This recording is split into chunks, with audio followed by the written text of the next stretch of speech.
I'm looking at the birds in the backyard. We had a good hard rain last night, and one of the bowls are back there.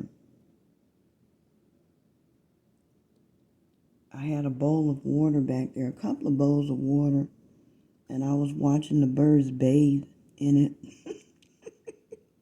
The mockingbird is back there now.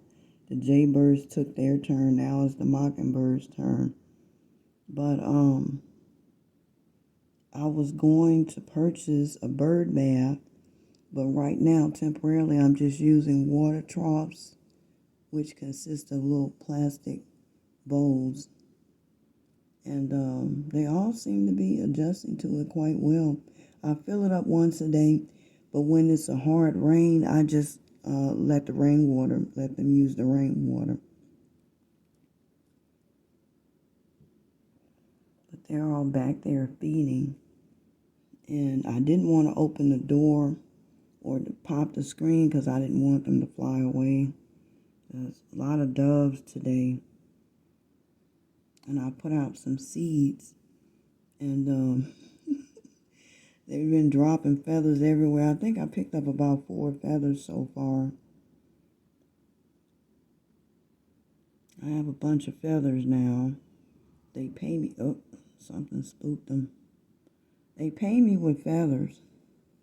So I just pick it up and return the favor. But anyway, I'll show you the feathers I've collected.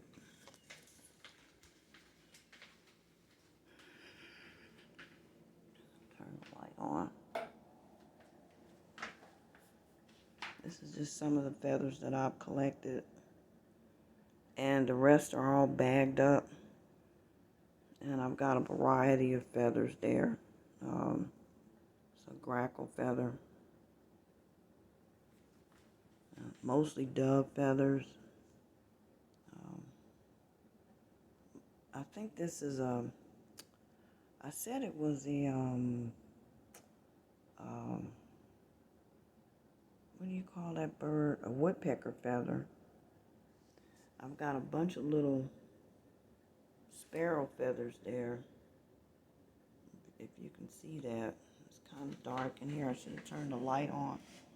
But there's a bunch of little tiny little sparrow feathers.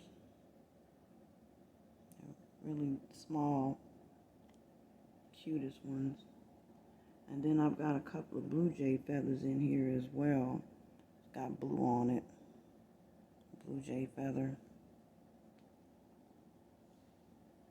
But anyway, that's it for today. But you can see I've got a bunch of feathers, and that's just from the past couple of months that I've collected these. I've got some from last year, and they've been washed and bagged up and labeled. But I've got a lot of feathers. Anyway, shalom. Have a good day. Bye.